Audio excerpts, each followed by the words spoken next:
ये देख माही, ये मेरी भाभी है। तू शादी में तो नहीं आई थी ना, तो अभी देख ले इन्हें। एना एकदम परी जैसी सुंदर।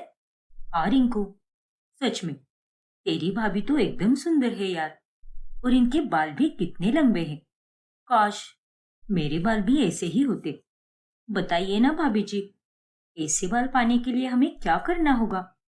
अरे ऐसे बाल तो तुम अगले 7 जन्म लेकर भी नहीं पा सकती, क्योंकि ये तो सिर्फ मेरे ही हो सकते हैं। अरे क्या भाभी आप भी, अब माही इतना पूछ रही है तो बता दीजिए ना। हाँ बहू, अरे जरा हमें भी तो पता चले कि आखिर तेरे इतने लंबे काले और घने बाल आए तो आए कैसे? ऐसा कौन सा जादुई तेल लगाती है तू? अरे ये सब आप लोगों की बस की बात है ही नहीं। आप लोग चाहे कितना भी क्यों ना कर लो, लेकिन आप लोगों के बाल ऐसे की ऐसे ही रहेंगे, एकदम बेकार। इतना कहकर उर्वशी अपने कमरे में चली जाती है। माफ करना रिंकू, लेकिन तेरी भाभी कुछ ज्यादा ही घमंडी है। मैं चलती हूँ। अरे माही, मेरी बात तो सुन। रुक जा माही। पहली दफा तो रिंकू और सुलेखा उर्वशी को कुछ भी नहीं बोलते, लेकिन अब ससुराल में आने पर उर्वशी का घमंड उन्हें दिन ब दिन बढ़ता ही दिखाई देता है। वो घर में कोई काम भी नहीं करती। माँ, भाभी को देखो ना, दिन रात या तो वो अपने फोन में फोटोज और वीडियोज ही खींचती रहती है, या फिर अपने बाल ही सेट करती रहती है। अरे इतना नाटक कौन करता है? उन्हें अपने ससुराल के प्रति कोई जिम्मेदारी है कि नहीं? जाने दे बेटा, वो नई नई आई है ना, उसे इन सब कामों की आदत नहीं रहेगी। शायद इसीलिए वो करने से कतरा रही है, लेकिन धीरे धीरे गुजरते समय के साथ वो एक अच्छी बहू जरूर बन जाएगी। देखना तू। उर्वशी अपने बालों से खूब प्यार करती है और उसे अपने बालों का अहंकार भी बहुत होता है। ऐसे ही एक रोज, अरे मिलिन, अब तो हमारी शादी भी हो गई है, तो अब मुझे हनीमून पर ले चलो ना। अरे उर्वशी, अगले महीने मुझे 15 दिन की छुट्टी मिलने वाली है, और ये छुट्टी मैंने 6 महीने पहले ही प्लान करके रखी थी।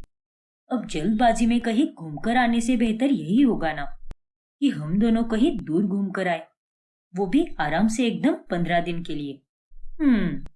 ठीक है, लेकिन उसकी तैयारी भी तो करनी ही पड़ेगी ना। अब मुंह उठाकर तो कहीं भी नहीं जा सकते ना हम। अरे हाँ बाबा, जरूर करेंगे।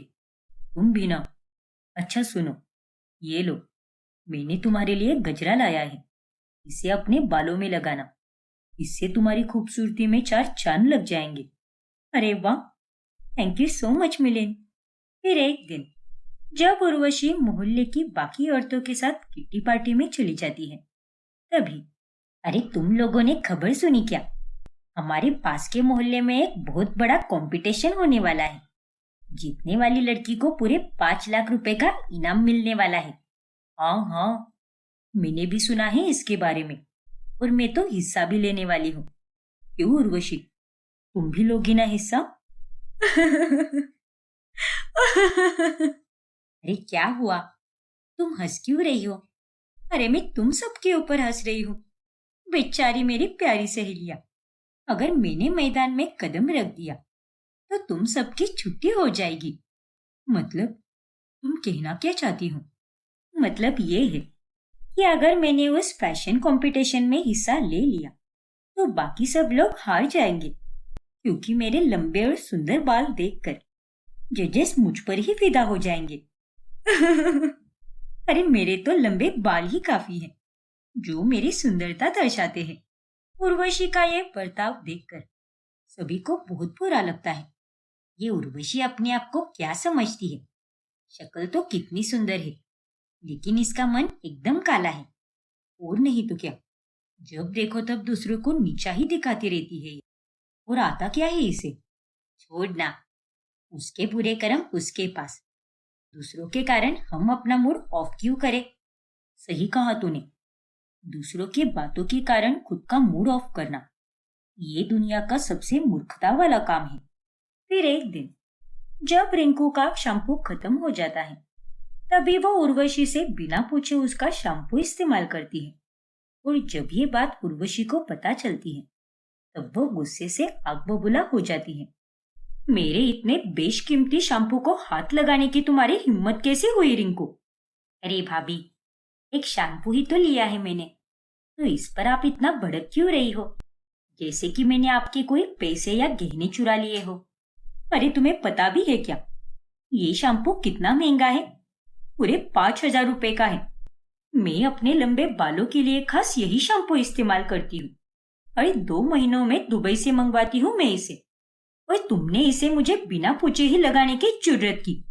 बेवकूफ कही की। अब जाने भी देना बहू, रिंकू को लगा कि मामूली शैम्पू होगा, इसीलिए उसने लगा लिया। नहीं माँ जी, बात मामूली या कीमती की नहीं है। आपकी इस लाडली को मेरी अनुमति के सिवा मेरे सामान को हाथ लगाना ही नहीं चाहिए था। अरे क्या कर लेगी ये मेरा शैम्पू लगाकर? जल कुकड़ी कही की। अरे तुम्हें क्या लगता है, मेरा शैम्पू लगाने से तुम्हारे भी बाल मेरे जैसे हो जाएंगे क्या? ये तुम्हारा सपना कभी पूरा नहीं होने वाला। फिर चाहे तुम कुछ भी कर लो। अरे भाभी, मैंने आपका शैम्पू इसीलिए लगाया था क्योंकि मेरा वाला खत्म हो चुका था और बाहर जाने में समय जाया ना हो, इसलिए मैंने झट से आपका वाला ले लिया। और मैं ना तो आपसे जलती हूँ और ना ही मुझे आपके जैसे लंबे बाल पाने में कोई दिलचस्पी है। मेरे पास जो बाल है मैं उसी में खुश हूँ, क्योंकि मैं उन्हीं में सुंदर लगती हूँ। रखिए अपना ये शैम्पू और लगाती रहिए इसे दिन रात। फिर रिंकू उर्वशी के हाथ में शैम्पू थमाकर वहां से चली जाती है। दिन ब दिन उर्वशी का बर्ताव और पूरा होता जाता है। फिर जब मिलिंद को 15 दिनों की छुट्टी मिल जाती है, तभी वो पूरी तरह बीमार पड़ने के कारण घर पर ही आराम करने लगता है। और ये सब देखकर उर्वशी को बहुत गुस्सा आता है। मैं सब कुछ अच्छे से जानती हूँ कि ये सब तुम्हारे फालतू के नाटक है ना? क्या तुम भी उर्वशी, ये क्या बोल रही हो तुम? दिख नहीं रहा क्या तुम्हें? मैं सच में बीमार हूँ। नहीं, तुम्हें अपनी जेब से पैसे ही खर्च नहीं करने हैं और मुझे हनीमून पर भी नहीं ले जाना है, इसीलिए तुम ये सब कर रहे हो। अरे मैं सब समझती हूँ, बुद्धू नहीं हूँ कोई। हे भगवान! अरे शुक्र मनाओ कि तुम्हें मुझ जैसे लंबे जुल्फों वाली खूबसूरत बीवी मिली है, वरना तुम जैसे बंदर के साथ कौन शादी करता? क्या कहा? बंदर? हाँ हाँ, बंदर। अब बंदर को बंदर नहीं कहूंगी तो क्या तिस्मार कहूंगी क्या? देखो, मैं कुछ नहीं जानती। 15 दिन की छुट्टी को और बढ़ा दो, लेकिन इसी महीने में मुझे हनीमून पर लेकर जाना होगा तुम्हें, वरना मैं तुम्हें छोड़कर चली जाऊंगी। क्या? चिंता के कारण मिलिंद अपना सर पकड़ लेता है। फिर एक दिन जब उर्वशी गली में टहल रही होती है, तभी अचानक से एक गंजी लड़की जो उसके सामने से गुजर रही होती है, उसका पैर फिसल जाता है और उसके हाथ में पकड़ा हुआ पेंट का डब्बा सीधे जाकर उर्वशी के चेहरे और बालों पर गिर जाता है। अरे नहीं! अरे ओ गंजी लड़की, गंजी होने के साथ साथ अंधी भी हो गई हो क्या? दिखा नहीं क्या तुझे? मैं तेरे सामने से ही आ रही थी। अरे बेटी, इसका पैर इस पत्थर से टकरा गया, इसीलिए ये गिर गई। इसे डांटने की जगह उसके उठने में मदद कर दो ना। अरे बुढ़िया, तू क्यों बीच में बोल रही है? चल निकल यहाँ से, भिखारन कही की। फिर वो बूढ़ी औरत उस गंजी लड़की को उठने में मदद करती है। ओए गंजी चुड़े, अब बता मुझे, मैं अपना चेहरा और मेरे बाल कैसे ठीक करूं? मेरे इतने लंबे और सुंदर बालों को तुमने खराब कर दिया। अरे सत्यानाश हो तेरा। खुद तो गंजी है, तुझे क्या ही पता होगा लंबे बालों के बारे में? बदसूरत कही की। माफ कर दो दीदी। अरे तुझे माफ करे मेरी जुत्ती। बेवकूफ कही की। तुझ में और मुझ में जमीन आसमान का फर्क है। अरे बस, बहुत बोल गई तू। तुझे अपने लंबे बालों पर बहुत घमंड है ना? पर देखना, एक दिन तेरे ये लंबे बाल ही तेरे सबसे बड़े कमजोरी बन जाएंगे। इनके कारण तो किसी को भी मुंह दिखाने लायक नहीं रहेगी। बस देखती जा तू। अरे चल दफा हो जा यहाँ से बुढ़िया। खुद के सर पर तो गिन चुनकर बस 2 ही बाल बचे हैं और बड़ी आई मुझे श्राप देने वाली। फिर एक रोज, अरे बहू, दिन रात बस तू अपने फोन में ही लगी रहती है। अरे कभी तो घर के भी काम कर लिया कर। अब मुझसे इतने सारे काम नहीं हो पाते। मेरी भी उम्र हो चली है बेटा। आपको शर्म नहीं आती क्या माँ जी? मैं इस घर की लक्ष्मी हूँ और आप मुझसे ही काम करवा रही हो। अगर मैं घर में काम करूंगी तो मेरी सुंदरता और खास करके ये मेरे लंबे बाल खराब हो जाएंगे ना। अरे आपको तो उल्टा मुझे काम करने से रोकना चाहिए। कहाँ मिलेगी आपको मुझ जैसी सुंदर बालों वाली बहू? आपको पता भी है क्या? इतनी खुशकिस्मत हो आप जो आपको मुझ जैसी बहू मिली। जानती हूँ बहू, लेकिन इसका मतलब ये तो नहीं है ना कि तू दिन रात बस आराम ही फरमाती रहे। घर गृहस्थी संभालना भी बहू की जिम्मेदारी होती है। देखो माँ जी, मुझसे जितना काम होगा मैं उतना ही करूंगी। बाकी काम आप और आपकी बेटी देख लीजिए। अरे आप लोग तो इतने सुंदर नहीं हो, लेकिन मैं हूँ और मुझे अपनी सुंदरता का ध्यान रखने के लिए कम काम करना होगा। फिर अगली सुबह जब उर्वशी नींद से उठती है तब वो देखती है कि उसके बाल इतने लंबे हो गए हैं कि वो अब फर्श पर फैल रहे हैं। अरे नहीं, ये मेरे बालों को क्या हो गया? रातों रात ये इतने लंबे कैसे हो गए? अब मैं क्या करूंगी? उर्वशी अब बहुत घबरा जाती है और जब वो कमरे के बाहर जा रही होती है तभी वो अपने लंबे बालों के कारण मुंह के बल गिर जाती है। अरे नहीं, ये क्या हो रहा है मेरे साथ? उर्वशी के इतने लंबे बालों को देखकर घर के सभी लोग हैरान रह जाते हैं और अब सभी उससे दूरी बनाने लगते हैं। उसके ससुराल वाले भी अब उसे घर के बाहर निकाल देते हैं। ये आप लोग क्या कर रहे हो? मेरा सामान इस तरह से मत फेंकिए। नहीं भाभी, अब आप इस घर में नहीं रुक सकती। अरे आप जैसी औरत को इस घर में कोई जगह नहीं मिलेगी। हाँ बहू, अरे इतने लंबे बाल तो चुड़ैल और डायन के होते हैं, इसीलिए हम अपने घर में किसी डायन को नहीं रखेंगे। अब हर कोई उर्वशी को चुड़ैल कहता है और वो बिल्कुल अकेली पड़ जाती है। तभी उसे वो बूढ़ी औरत मिलती है। देखो ना अम्मा, तुमने मुझे जो श्राप दिया वो पूरा हो गया। अरे ये सब तुम्हारे ही कारण हो रहा है। तुमने सही कहा था, मैं अपने इन लंबे बालों के कारण किसी को भी मुंह दिखाने लायक बिल्कुल नहीं रहूंगी। और वही हुआ। इसीलिए मैंने तुझे कहा था कि अपने बालों पर इतना घमंड मत कर। और आज तेरा जो हाल हुआ है वो तेरे घमंड के कारण ही हुआ है।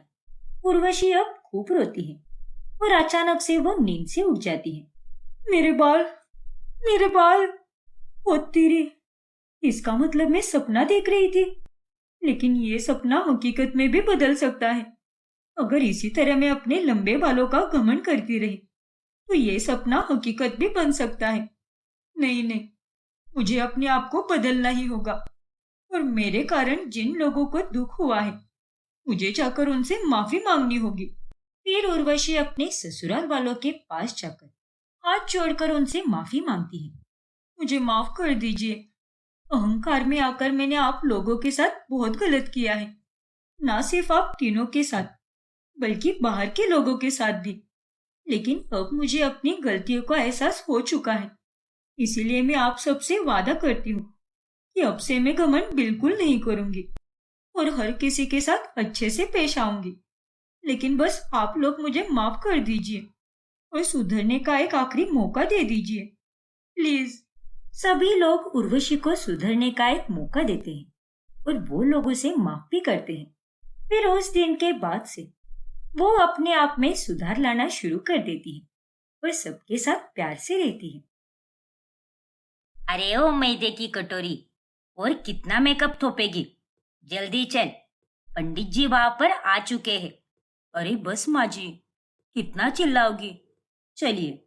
इरावती और उसकी बड़ी बहू निधि दोनों अब अपने होने वाली छोटी बहू रचना के घर शादी का मुहूर्त निकालने जाते हैं। इरावती बहन, चलिए, अब बच्चों की शादी का मुहूर्त तय हो चुका है। अब बस जल्द से जल्द सारी तैयारियां शुरू कर देते हैं। हाँ सुमित्रा बहन, शादी के लिए मैं तो बहुत ही उत्सुक हूँ। तभी वहां पर रचना सबके लिए खाना लेकर आती है। अरे वाह रचना, क्या बात है! क्या कमाल का खाना बनाया है तूने। अरे ओ निधि बहू, जरा सीख अपनी होने वाली देवरानी से। इसके हाथ में तो साक्षात माँ अन्नपूर्णा का वास है। फिर सभी लोग खाना खाते हैं और खाना खाने के बाद में, काकी जी लाइए, मैं आपके पैर दबा देती हूँ, अच्छे से मालिश भी कर दूंगी। आप कह रही थी ना उस दिन कि आपके पैर बहुत दर्द करते हैं। हाँ बेटी, वो तो है, लेकिन तुझे अभी पैर दबाने की कोई जरूरत नहीं है। अरे कोई बात नहीं काकी जी, मुझे ऐसे मना मत कीजिए। मैं आपकी बस सेवा करना चाहती हूँ। फिर रचना इरावती के पैरों की मालिश करती है और रचना का यह भोला और अच्छा स्वभाव देखकर इरावती उस पर बहुत खुश हो जाती है। पता नहीं मैंने पिछले जन्म में ऐसे कौन से पुण्य किए हैं जिसके फल स्वरूप में मुझे इतनी अच्छी बहू मिल रही है। निधि बहू, रचना तो तुझसे भी ज्यादा गुणवान और सुशील है। धन्यवाद माँ जी, लेकिन ऐसा कुछ भी नहीं है। निधि दीदी भी बहुत अच्छी है। हे भगवान, ये रचना तो अभी घर की बहू बनी भी नहीं है और अभी से ही इसने माँ जी के दिल में घर क्या, पूरा का पूरा बंगला बना दिया। शादी से पहले ही निधि रचना पर जलने लगती है। वैसे निधि बहुत आलसी होती है और वो तो बस आराम करना ही पसंद करती है। चलो, आज का सारा काम तो खत्म कर दिया है मैंने, अब जाकर आराम से टीवी देखती हूँ।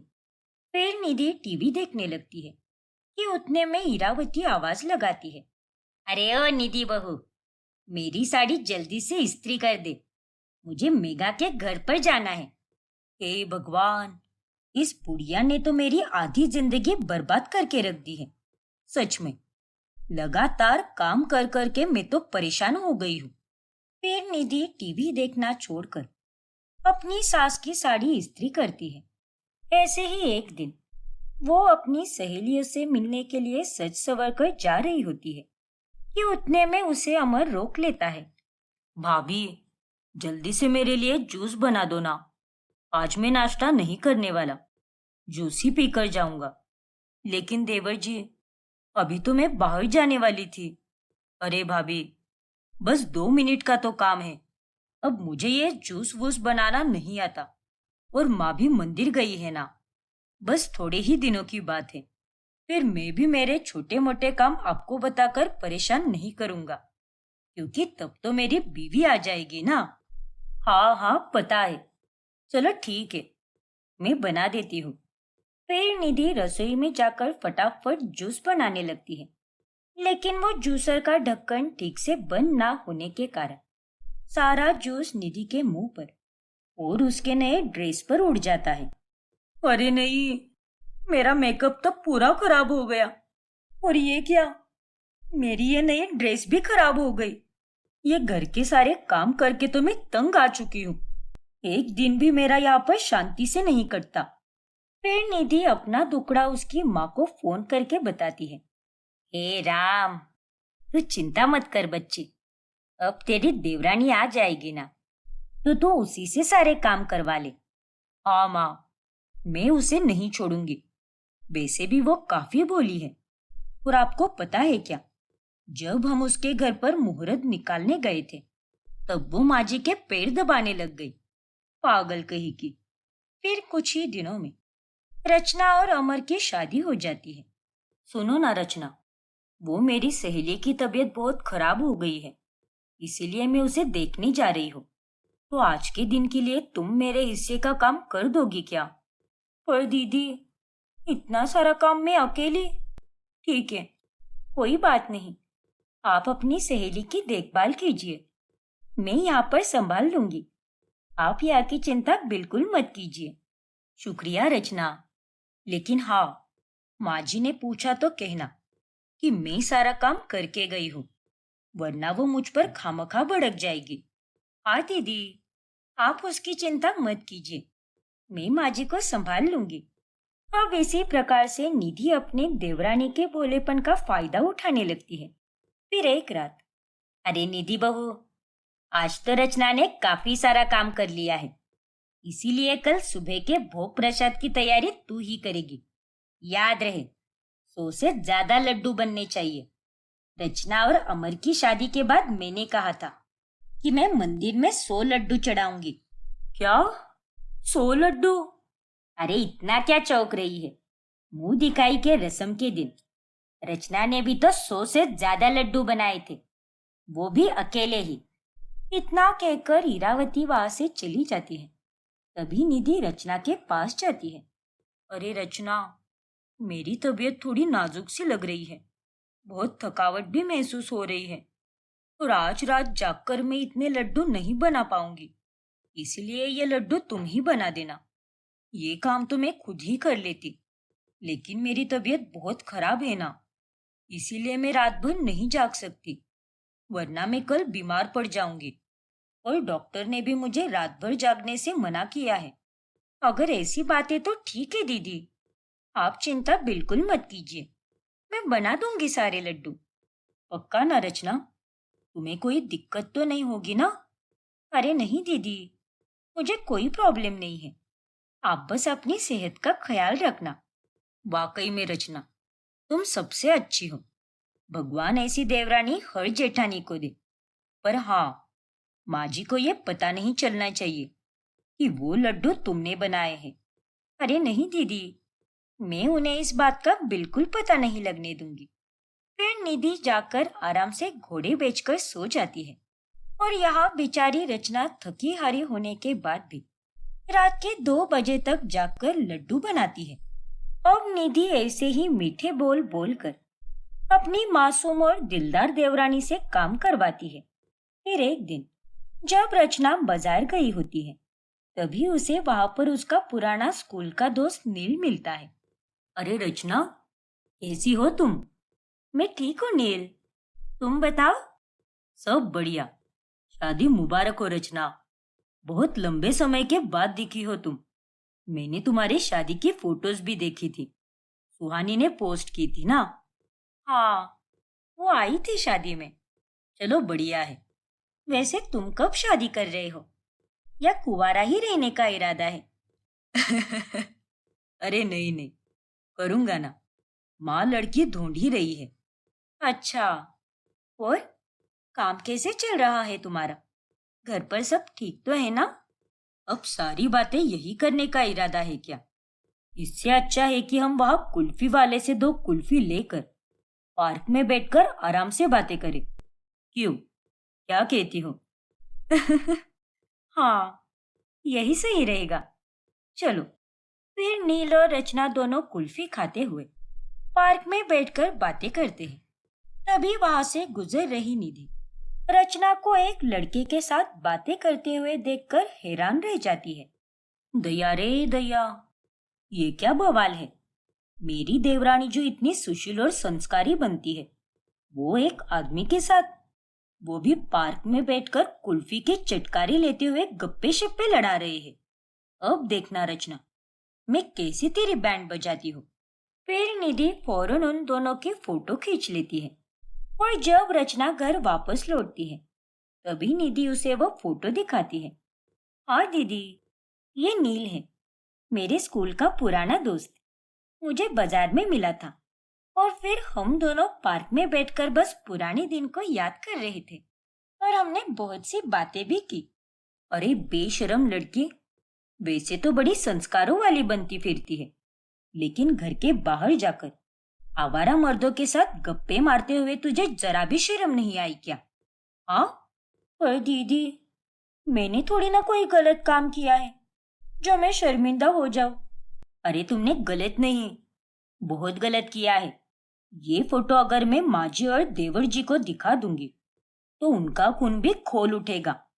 आज तक मैंने तुम्हारे जेठ जी के सिवा किसी और मर्द की तरफ आंख उठाकर भी नहीं देखा है, और तुम तो सीधे पार्क में बैठकर गप्पे लड़ा रही थी।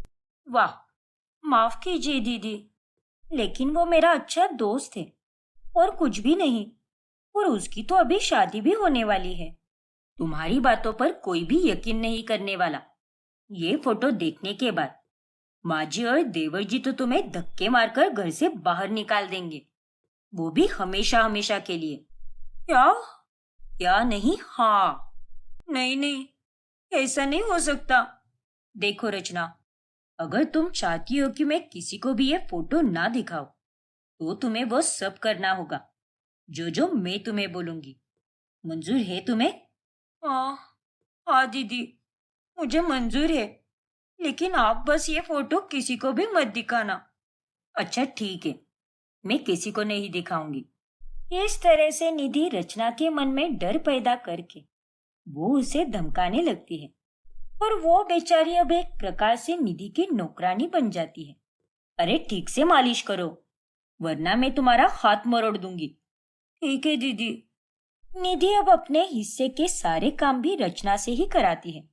अरे ओ निधि बहू, काफी दिनों से मैं देख रही हूँ, तू तो बस आराम ही फरमाती रहती है या फिर कहीं बाहर घूमने चली जाती है। देवरानी आने के बाद तूने अपने बहुधर्म से इस्तीफा दे दिया है क्या? हाँ? नहीं तो माँ जी, ऐसा कुछ भी नहीं है।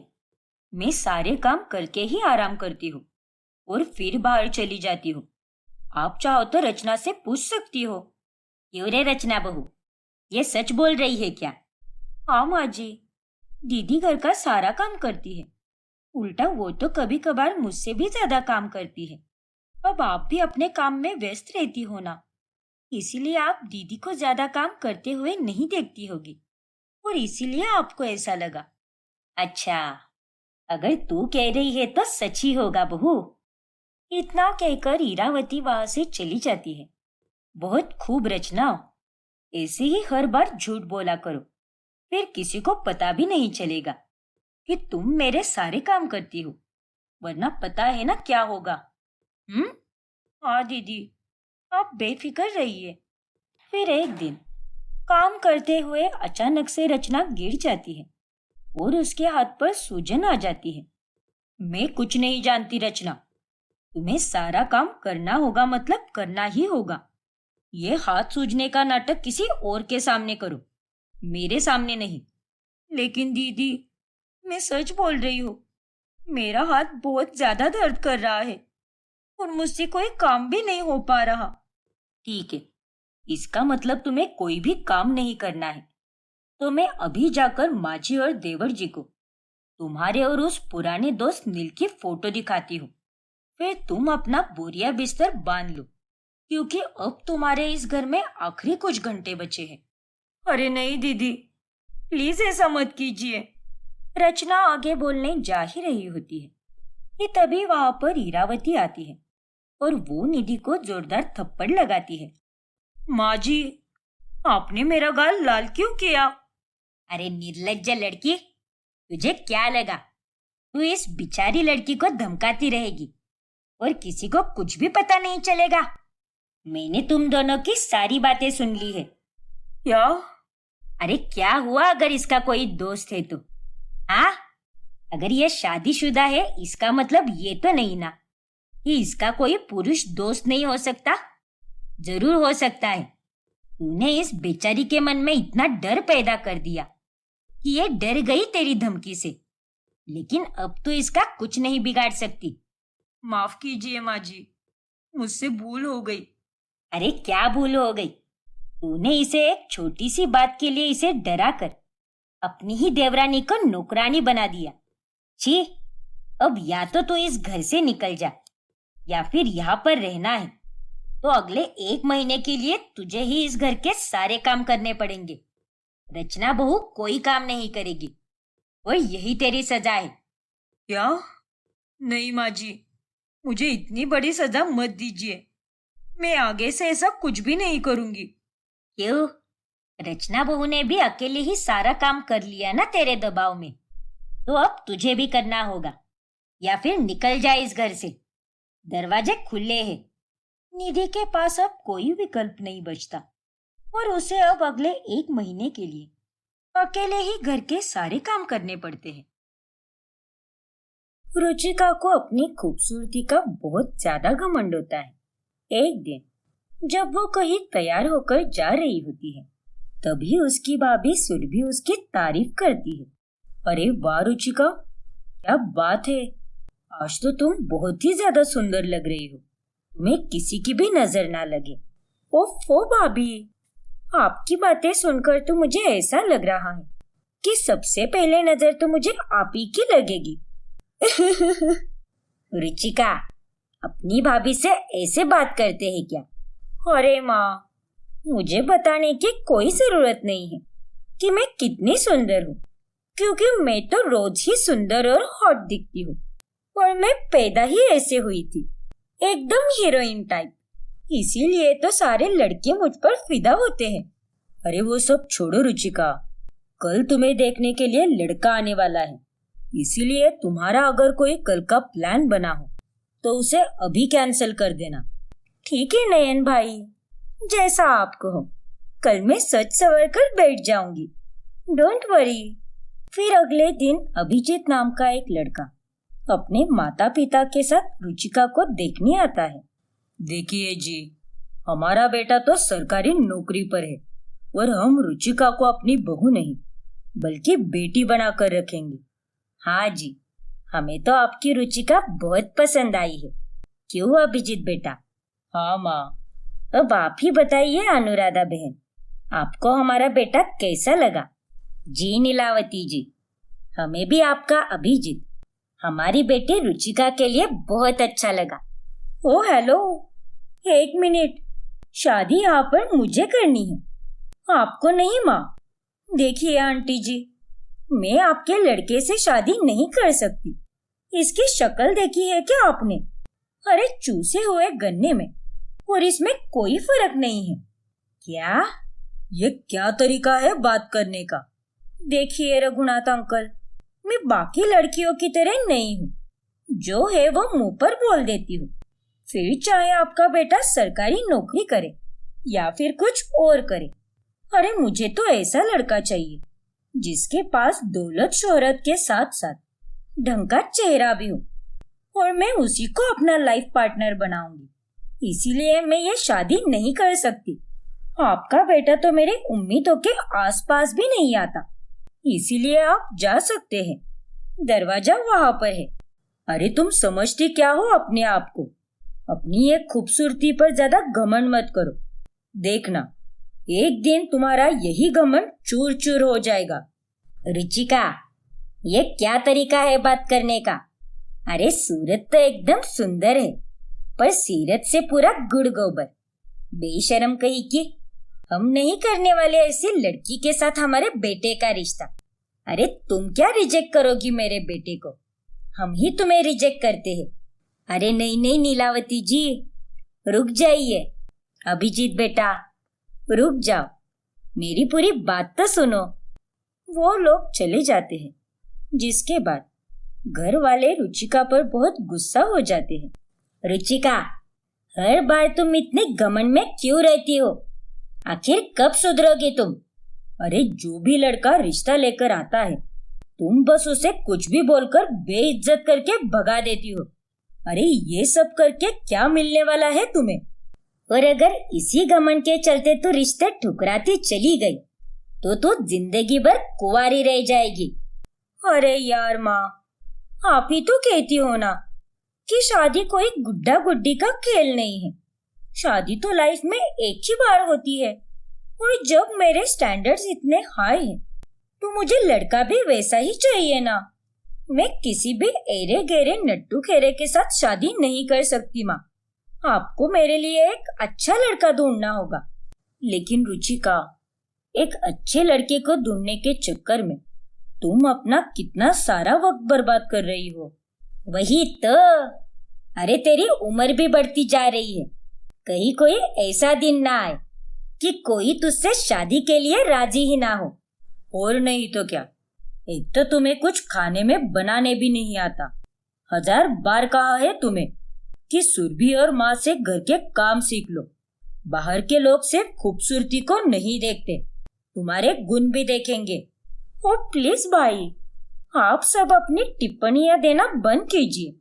मुझे देखकर लड़कों की लाइन लग जाती है, और कोई भी माई का लाल मुझे रिजेक्ट कर ही नहीं पाएगा। कोई मुझे चूज नहीं करेगा, मैं उसे चूज करूंगी। इसीलिए प्लीज सही समय का इंतजार कीजिए, क्योंकि मैं एक 1 BHK घर में नहीं रहना चाहती, बल्कि मुझे तो एक महल की तलाश है जहाँ पर मैं रानी बनकर रहूंगी। रुचिका के नखरे देखकर सभी घर वाले बहुत परेशान हो जाते हैं।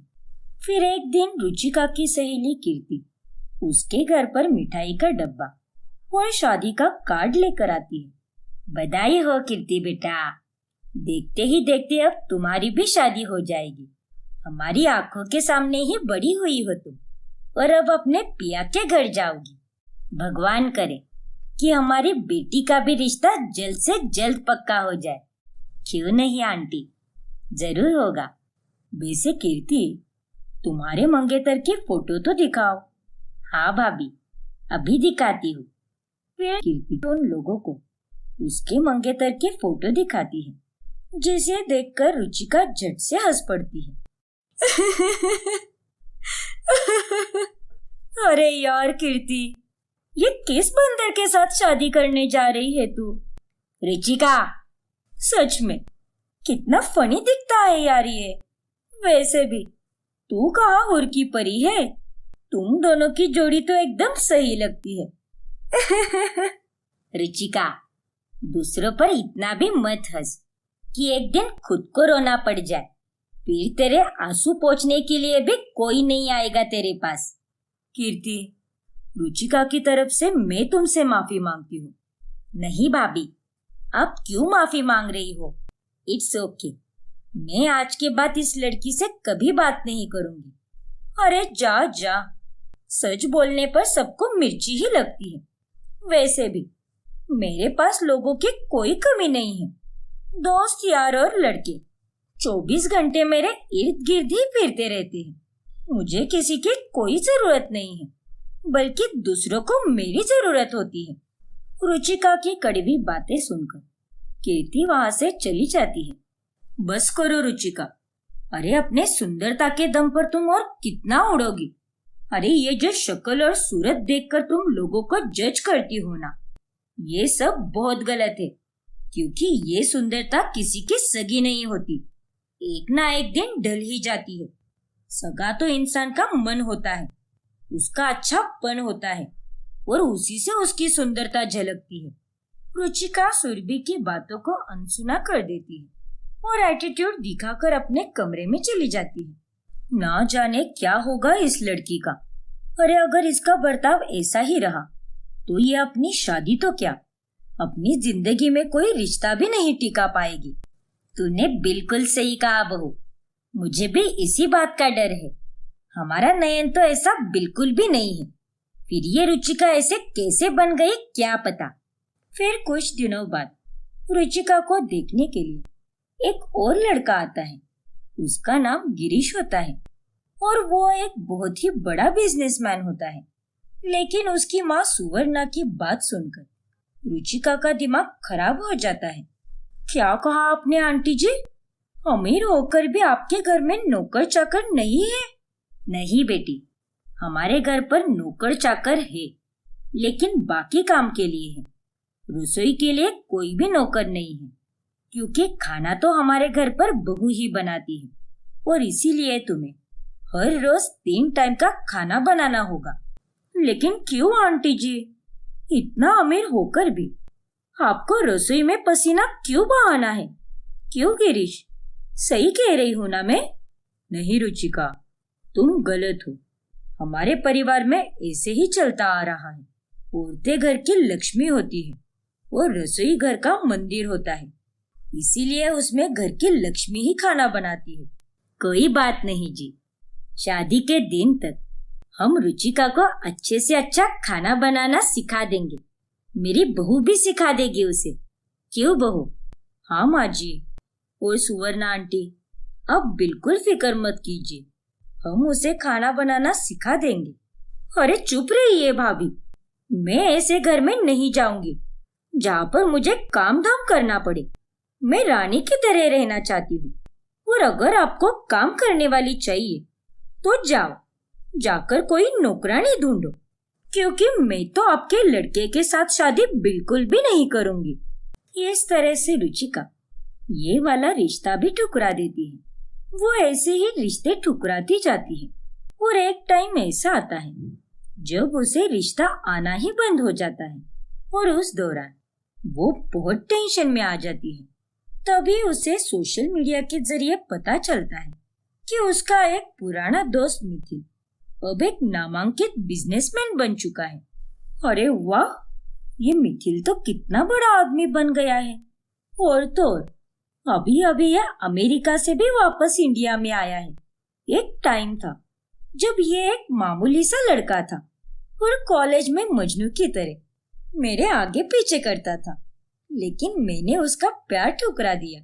लेकिन आज मुझे उसके प्यार की, उसकी केयर की और उसके हर एक छोटे से छोटे एफर्ट की कदर महसूस हो रही है। मैं कितनी गलत थी, वो मेरे लिए कितना सही लड़का था। काश ये बात मैं उस समय जान पाती। फिर एक दिन रुचिका मिथिल से मिलने जाती है और वो उससे माफी मांगती है। आई एम सॉरी मिथिल, मैंने तुम्हें कॉलेज टाइम में बहुत इग्नोर किया है, लेकिन अब जाकर मुझे तुम्हारे प्यार की अहमियत पता चली है। क्या तुम मेरे साथ अपना फ्यूचर बनाना चाहोगे? Will you marry me Mithil? नहीं रुचिका, मैं तुमसे शादी नहीं करूंगा, क्योंकि मुझे कीर्ति ने सब कुछ बता दिया है कि कैसे तुमने उसे बेइज्जत किया था और कैसे तुमने अपने घमंड से अब तक तुम्हारे पास आए हर एक लड़के को रिजेक्ट किया है। और अब तुम्हारे पास जब कोई भी नहीं है, तब जाकर तुम्हें मेरी याद आ गई और मेरे प्यार की कदर महसूस होने लगी है। वाव! नहीं मिथिल, ऐसी कोई बात नहीं है, तुम मुझे गलत समझ रहे हो। देखो रुचिका, मुझे तुमसे और कोई बात नहीं करनी। मैं तुम्हें बस इतना ही बताना चाहता हूँ कि मैं तुम्हारे साथ शादी नहीं कर पाऊंगा। That's it. अब तुम यहाँ से जा सकती हो। रुचिका मिथिल को समझाने की बहुत कोशिश करती है, लेकिन वो नहीं समझ पाता। दिन गुजरते जाते हैं, लेकिन मिथिल नहीं मानता। और एक दिन रुचिका अपने कमरे में फूट फूट कर रोने लगती है। सारी गलती मेरी ही है। मैं हमेशा से अपनी खूबसूरती का घमंड करती आई हूँ। हमेशा मैंने दूसरों को अपने आप से कम ही समझा है, इसीलिए आज कोई लड़का मेरे पास नहीं आना चाहता। और जब मुझे मिथिल से प्यार होने लगा है, तब वो भी मेरे पास नहीं आना चाहता। मुझे उसके पैसे नहीं चाहिए, मुझे उसका कुछ भी नहीं चाहिए। मुझे तो बस वो चाहिए और उसका प्यार चाहिए। मुझे अपनी सारी गलतियों का एहसास हो चुका है। रुचिका की सारी बातें सुरभि सुन लेती है। फिर वो जाकर मिथिल से मिलती है और उसे सारी बातें बताती है। क्या कहा आपने? हाँ मिथिल, रुचिका अब पहले जैसी नहीं रही। हालातों के साथ साथ उसे अच्छा सबक मिल चुका है। वो अब तुम्हें चाहने लगी है। उसे तुम्हारी शोहरत भी नहीं चाहिए, बल्कि उसे तो तुम्हारा प्यार चाहिए। अरे वो बेचारी तो घर में फूट फूट कर रो रही थी। सुरभि की बातें सुनकर मिथिल रुचिका के पास चला जाता है और उसे अपने सीने से लगाता है। आई एम सॉरी मिथिल, मैंने तुम्हारे साथ बहुत गलत किया था, लेकिन जब सब मुझे छोड़कर चले गए, तब मेरी आंखों के सामने सिर्फ और सिर्फ तुम्हारा ही चेहरा आया। हाँ बाबा, पता है मुझे। अब रोना बंद करो। लेकिन तुम यहाँ पर कैसे आए? तुम तो मुझ पर गुस्सा थे ना? फिर मिथिल रुचिका को सब बताता है कि कैसे सुरभि उसके पास गई और उसने उसे कैसे मनाया। देख, जिस भावे से तू इतना लड़ती झगड़ती थी, आज उसी ने तेरी खुशी लौटाई है। हाँ रुचिका, किसी को कभी नीचा नहीं दिखाना चाहिए और सबके साथ अच्छे से पेश आना चाहिए। हाँ भाई और भाभी, आई एम रियली सॉरी, मुझे माफ कर दीजिए। आप सबने मेरा अच्छा चाहा, लेकिन मैं ही घमंडी बनकर सबके साथ बुरी तरह से पेश आ रही थी। रुचिका अब सुधर जाती है और उसके परिवार वाले उसकी और मिथिल की धूमधाम से शादी कराते हैं और उन्हें खुशी खुशी विदा करते हैं।